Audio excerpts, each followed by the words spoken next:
नमस्कार साथियों, मैं हर्ष गोयल आप सभी का इस कक्षा में स्वागत करता हूं।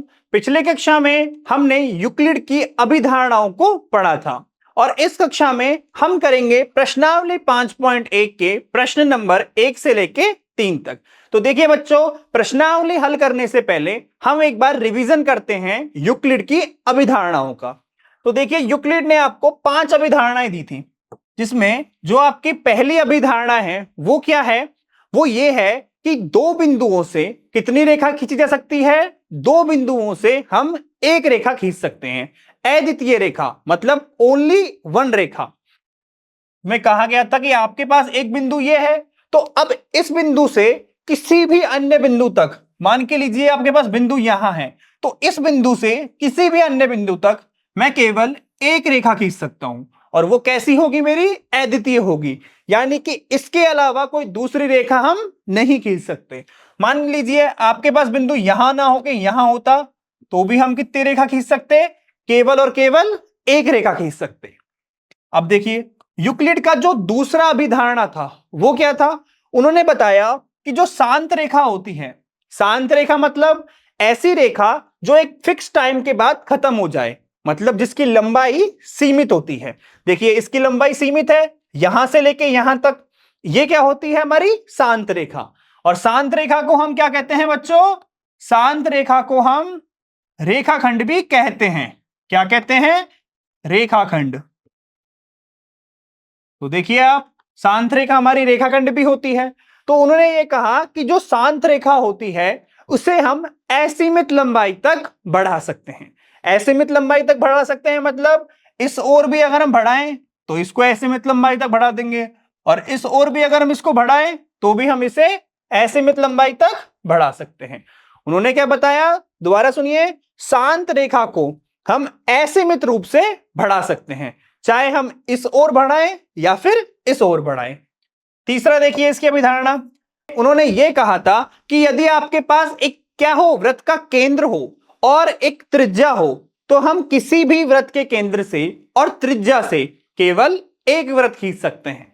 मान के चलिए आपके पास कोई फिक्स केंद्र है और एक आपके पास फिक्स त्रिज्या है, तो आप इनसे कितने वृत्त खींच सकते हैं? केवल एक वृत्त खींच सकते हैं। तो एक फिक्स वृत्त का केंद्र और उसकी त्रिज्या से हम केवल एक वृत्त खींच सकते हैं। ठीक है। चौथा आपको यह बताया था कि जो समकोण होते हैं वो क्या होते हैं? आपस में बराबर होते हैं। देखिए, सभी समकोण मतलब, समकोण का मतलब होता है 90 डिग्री का कोण, तो 90 डिग्री का कोण तो बराबर ही होगा। तो सभी समकोण क्या होंगे? बराबर होंगे। तो क्या होंगे?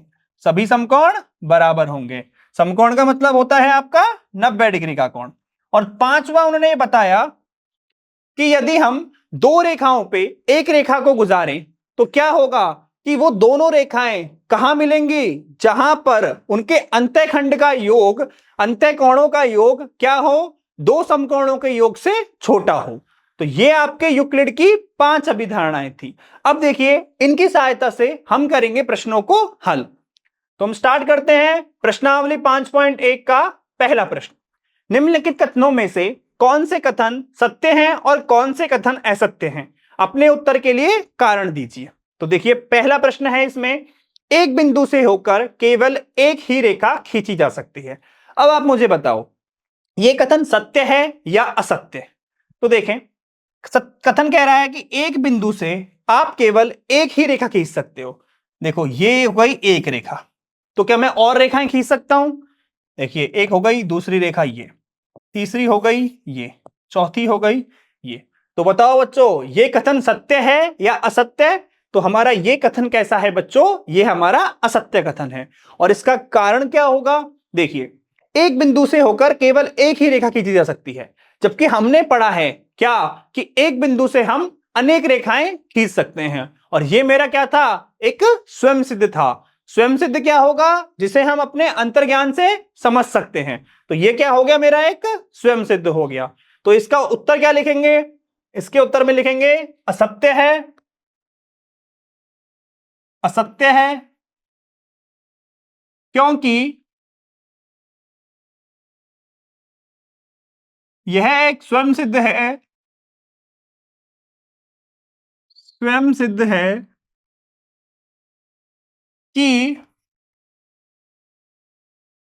एक बिंदु से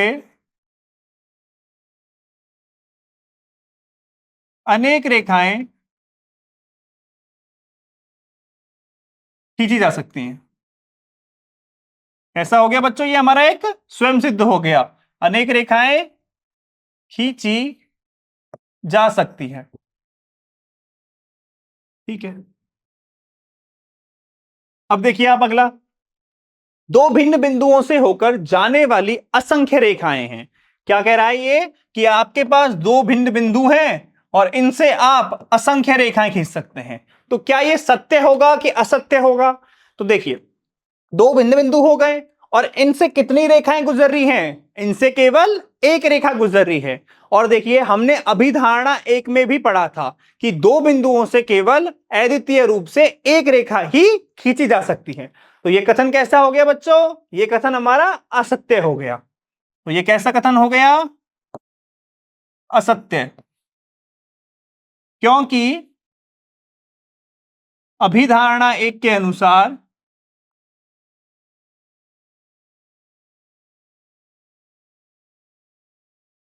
और अभिधारणा एक किसकी है? यूक्लिड की। यूक्लिड की अभिधारणा एक के अनुसार क्या है अभिधारणा? कि दो भिन्न बिंदुओं से होकर असंख्य रेखाएं खींची जा सकती है या फिर अनंत रेखाएं खींची जा सकती है। कि अभिधारणा एक के अनुसार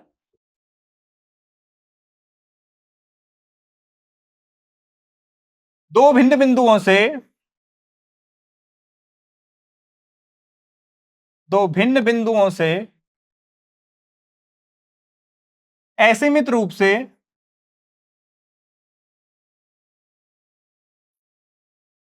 अनेक रेखाएं खींची जा सकती हैं।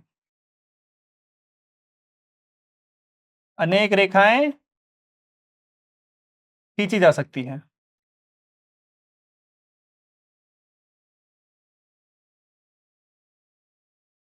अब देखिए आप, अगला प्रश्न क्या कहता है इसका? अगला ये कह रहा है कि एक शांत रेखा दोनों ओर अनिश्चित रूप से बढ़ाई जा सकती है। शांत रेखा क्या होती है? सीमित लंबाई की रेखा, यानी कि एक रेखाखंड।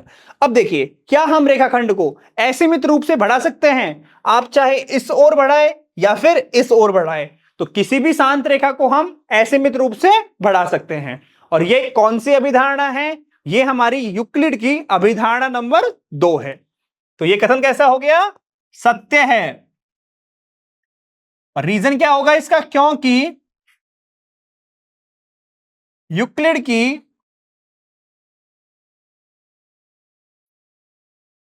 अभिधारणा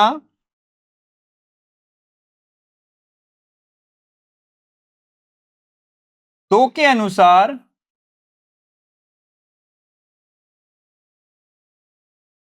एक शांत रेखा को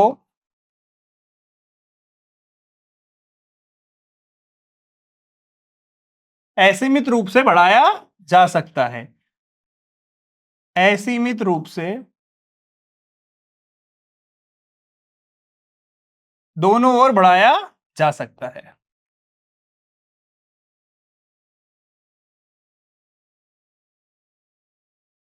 अब देखिए बच्चों आप अगला इसका, तो अगला प्रश्न क्या कहता है कि यदि दो वृत्त बराबर हैं तो उनकी त्रिज्याएं बराबर होती हैं। अब देखो, दो वृत्त बराबर है तो आप देखिए, ऐसी कौन सा हमने पढ़ा है अभिधारणा हो या अभिग्रहित हो जिसमें दो चीजों के बराबर होने की बात की है? तो देखिए, हमने अभिग्रहित 4 में पढ़ा था। क्या था अभिग्रहित 4? कि यदि दो वस्तुएं बराबर हो तो वो कैसी होती हैं? वो संपाती होती हैं। कैसी होती हैं बच्चों? संपाती होती हैं। और यदि दो वस्तुएं संपाती हुई, यहां पे वस्तु की जगह वृत्त है, तो जब यदि दो वृत्त हमारे संपाती हुए तो दोनों की माप भी कैसी होगी? दोनों की माप भी बराबर होगी। तो जब दो वृत्तों की माप बराबर है तो उनकी त्रिज्याएं भी कैसी होंगी बच्चों? उनकी त्रिज्याएं भी बराबर होंगी। तो यह कथन कैसा हो गया फिर हमारा? यह कथन हो गया सत्य। तो यह सत्य है क्योंकि यूक्लिड के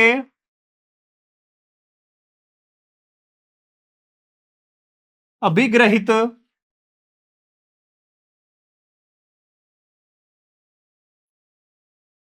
4 के अनुसार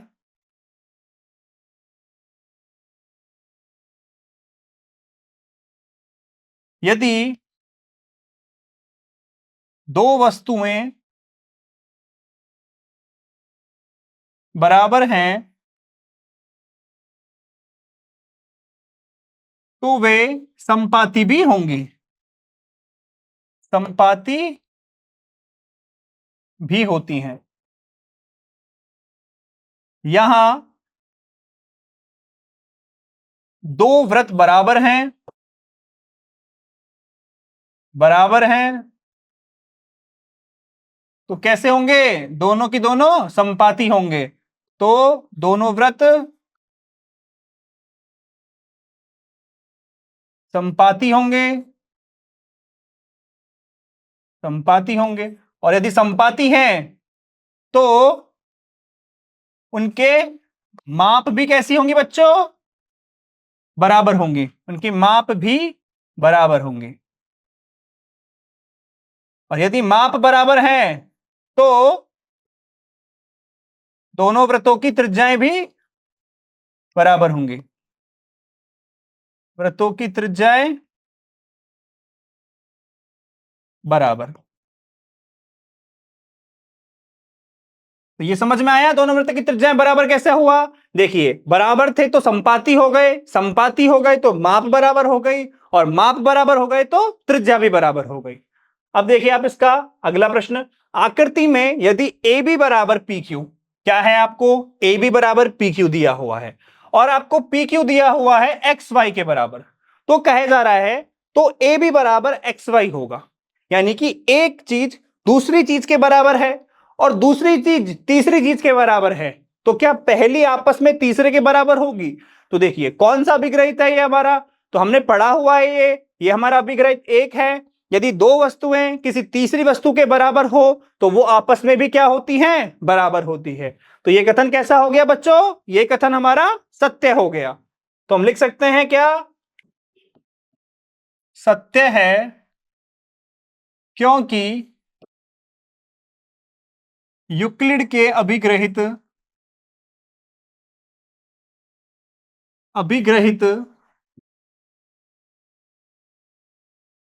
एक के अनुसार एक के अनुसार यदि दो वस्तुएं किसी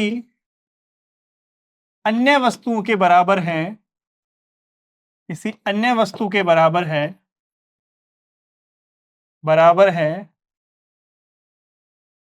तो वे आपस में भी बराबर होंगी, तो वे आपस में भी बराबर होंगी, बराबर होंगी। तो देखिए आपस में भी कैसी होनी चाहिए? वो बराबर होनी चाहिए। तो यहां क्या है हमारा? यहां जो आपकी रेखा ए बी है वो पी क्यू के बराबर है, तो यहां रेखा ए बी बराबर है पी क्यू के, वह पी क्यू बराबर है किसके? है पी क्यू बराबर, पी क्यू है एक्स वाई के बराबर। तो क्या होगा? ए बी बराबर एक्स वाई होगा। ए बी किसके बराबर हो गया? एक्स वाई के बराबर हो गया। और हमने कैसे बताया ये? अभिग्रहित एक के अनुसार। और अभिग्रहित एक क्या था कि ए बराबर बी व बी बराबर सी, तो ए बराबर सी, ये था हमारा। ठीक है, सबको समझ में आ रहा है? देखिए आप अभिग्रहित और अभिधारणाओं को याद कीजिए और ये प्रश्न बहुत सरलता के साथ आपके हल होंगे। अब देखिए अगला प्रश्न, आप प्रश्न 2, निम्नलिखित पदों में से प्रत्येक की परिभाषा दीजिए। क्या इनके लिए कुछ ऐसे पद हैं जिन्हें परिभाषित करने की आवश्यकता है? वे क्या हैं और आप इन्हें कैसे परिभाषित कर पाएंगे? तो हमें क्या करना है? परिभाषाएं देनी है। तो देखें, पहला है आपका समांतर रेखाएं क्या होंगी।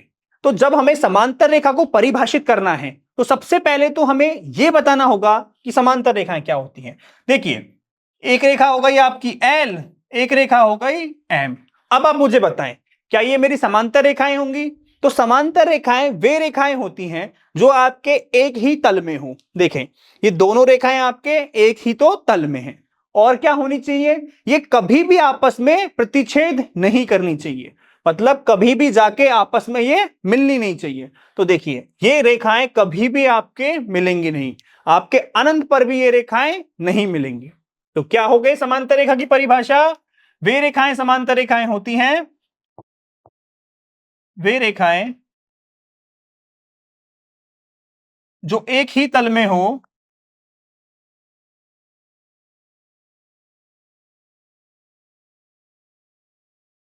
तथा कभी भी आपस में प्रतिच्छेद ना करें, ना करें। किस प्रकार की रेखाएं कहलाती हैं, समांतर रेखाएं कहलाती हैं।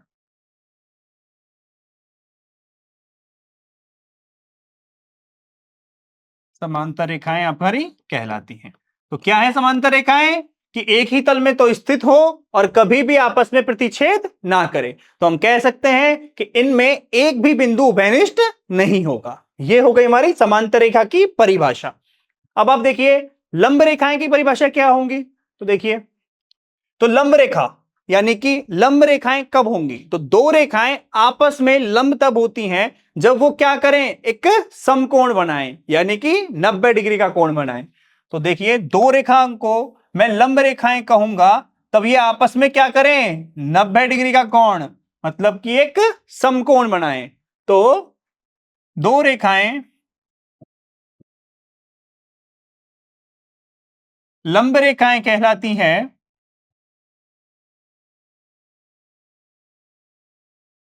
लंब रेखाएं कहलाती हैं यदि वे एक ही तल में हो, तल में हो तथा आपस में केवल समकोण पर, एक समकोण पर प्रतिच्छेद करें, पर प्रतिच्छेद करें। ये क्या हो गई आपके लंब रेखाओं की परिभाषा। कैसी होनी चाहिए, एक ही तल में होनी चाहिए और आपस में केवल एक समकोण पर प्रतिच्छेद होनी चाहिए, वो होती है हमारी बच्चों लंब रेखाएं। अब देखिए आप कि रेखाखंड क्या होगा।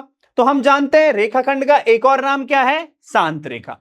तो शांत रेखा क्या होती है, शांत रेखा वो होती है जिसकी लंबाई सीमित हो, मतलब एक टाइम के बाद ये खत्म हो जाए। ठीक है, और क्या होगा, और जिसे हम अनिश्चित रूप से क्या हो, दोनों ओर की तरफ बढ़ा सकते हैं। देखिए, हमने अभिधारणा में पढ़ा था, अभिधारणा दो क्या थी, कि एक शांत रेखा वह रेखा होती है जिसे हम असीमित रूप से दोनों ओर बढ़ा सकते हैं। तो रेखाखंड की परिभाषा क्या होगी, कि रेखाखंड एक शांत रेखा, या फिर इसको ऐसे लिखो कि एक रेखा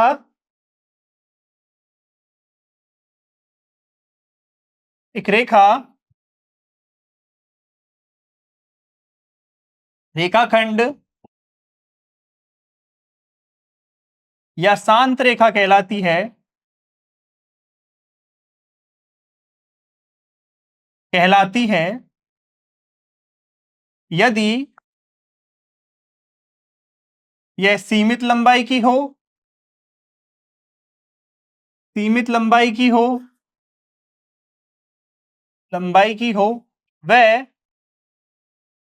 दोनों ओर अनिश्चित रूप से या असीमित रूप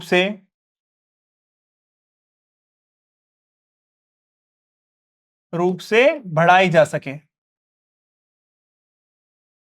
बढ़ाई जा सकती है। यह हो गई हमारी रेखाखंड की परिभाषा। ठीक है, क्या होगा, सीमित लंबाई की होनी चाहिए और दोनों ओर असीमित रूप से हम इसको बढ़ा सकते हैं। अब देखिए बच्चों, आप वृत्त की त्रिज्या क्या होगी। यह हमारा एक वृत्त है, ये इसका एक केंद्र होगा और यहां पे इसकी त्रिज्या होगी। तो यदि आप गौर से देखो तो जो त्रिज्या है वो कर क्या रही है, वो हमारे वृत्त के केंद्र को, और ये क्या होती है, वृत्त की परिधि, यानी कि जो त्रिज्या है वो एक ऐसी रेखा है जो वृत्त के केंद्र को वृत्त की परिधि से मिला रही है। सबको समझ में आया? देखिए, वृत्त के केंद्र को वृत्त की परिधि से जो रेखा मिलाती है उसे ही हम कहते हैं वृत्त की त्रिज्या। तो वृत्त, किसी भी वृत्त के केंद्र को उसकी परिधि से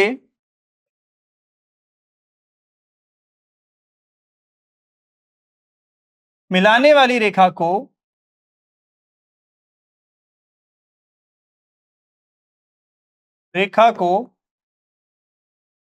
वृत्त की त्रिज्या कहते हैं। वृत्त की त्रिज्या कहते हैं।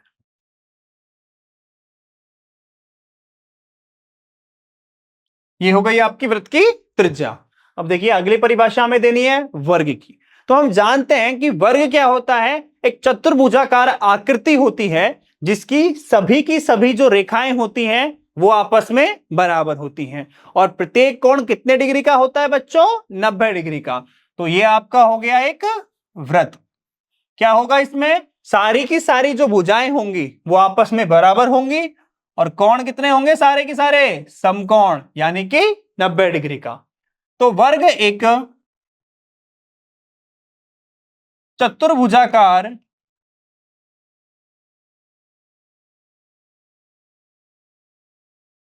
आकृति है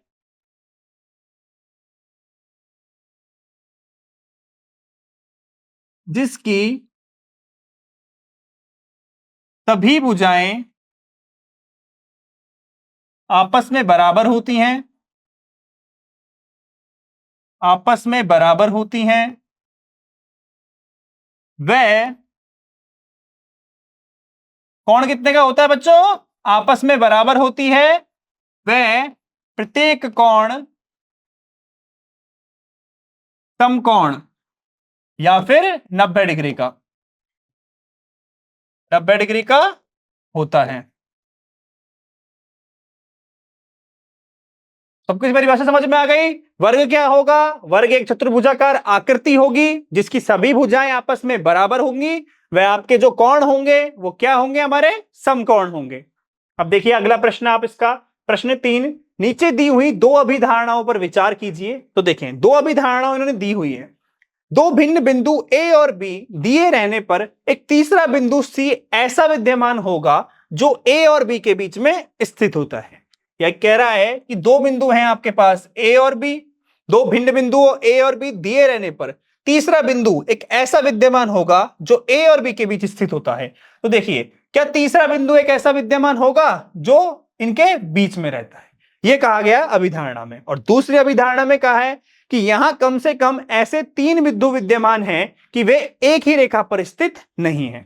हम कह रहे हैं कि ऐसे तीन बिंदु विद्यमान हैं जो कि एक ही रेखा पर स्थित नहीं है। तो ये दोनों अभिधारणाएं हमें दी हुई है। अब देखिए क्या पूछ रहा है प्रश्न आपसे, क्या इन अभिधारणाओं में से कोई अपरिभाषित शब्द है। तो अपरिभाषित शब्द क्या होता है, देखिए हमने बताया था कि अपरिभाषित शब्द क्या होते थे कि यूक्लिड ने क्या हुआ, कुछ की परिभाषाएं दी। तो उसमें क्या हुआ कि एक परिभाषा देने के लिए बहुत सी परिभाषाओं को देना पड़ा, और परिभाषाओं की एक लंबी श्रृंखला बन गई जो उसका कोई अंत ही नहीं था। तो कुछ शब्दों को हमने अपरिभाषित मान लिया था, और वो शब्द कौन कौन से थे, बिंदु, रेखाएं, समतल, इस तरह से। और देखिए और क्या पूछा है, क्या ये अभिधारणाएं अविरोधी हैं। अविरोधी क्या होती हैं कि आपस में ये क्या करें, एक दूसरे का विरोध ना करें, ठीक है। और क्या ये यूक्लिड की अभिधारणाओं से प्राप्त होती है। तो एक एक चीज देखिए, सबसे पहले ढूंढते हैं हम अपरिभाषित शब्द कि इन अभिधारणाओं में कौन से ऐसे शब्द हैं जो अपरिभाषित हैं। तो गौर से देखें, दो भिन्न बिंदु, तो एक तो हो गया बिंदु, ए और बी दिए रहने पर एक तीसरा बिंदु विद्यमान है जो ए और बी के बीच स्थित है। तो पहली अभिधारणा में अपरिभाषित शब्द था सिर्फ बिंदु। दूसरी अभिधारणा है, यहां कम से कम ऐसे तीन बिंदु हम ले चुके हैं कि वे एक रेखा पर स्थित है। तो कौन कौन से है हमारे अपरिभाषित शब्द, एक तो हो गया बिंदु और एक हो गई हमारे रेखा। तो इसके उत्तर में लिखेंगे कि अपरिभाषित शब्द हैं, या फिर ऐसे लिखिए आप, उपरोक्त अभिधारणाओं में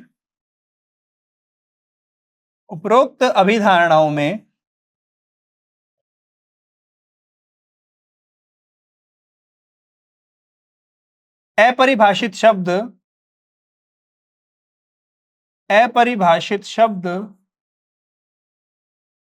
हैं। कौन कौन से हैं? एक तो है बिंदु और है रेखा। ठीक है, ये हो गए आपके बिंदु और रेखा।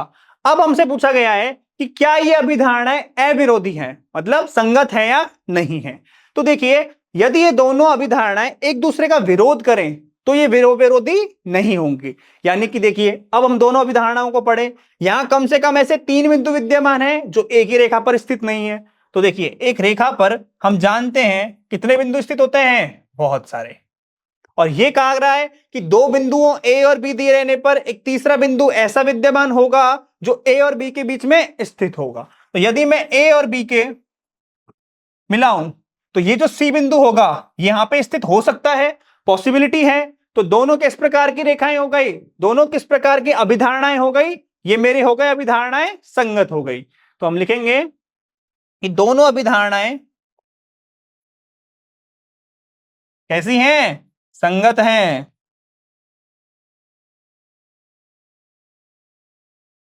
संगत है।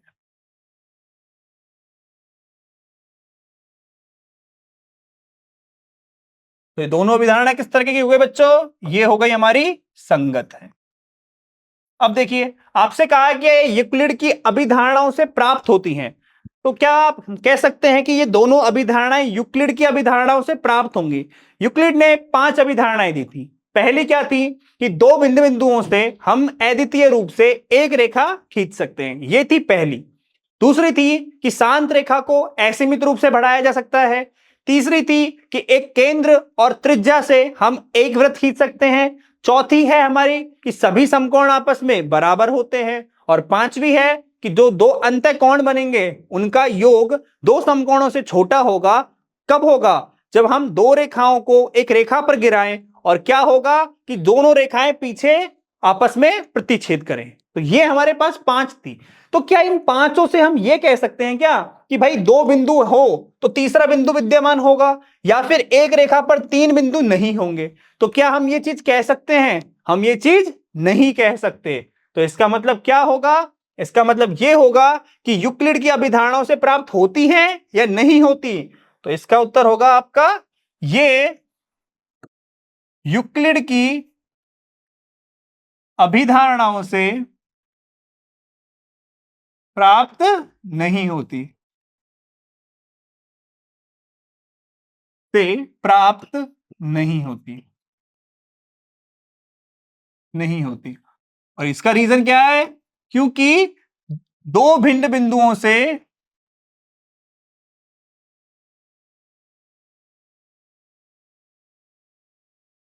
अद्वितीय रूप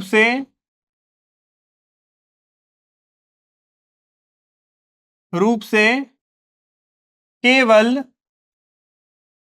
एक रेखा खींची जा सकती है, खींची जा सकती है।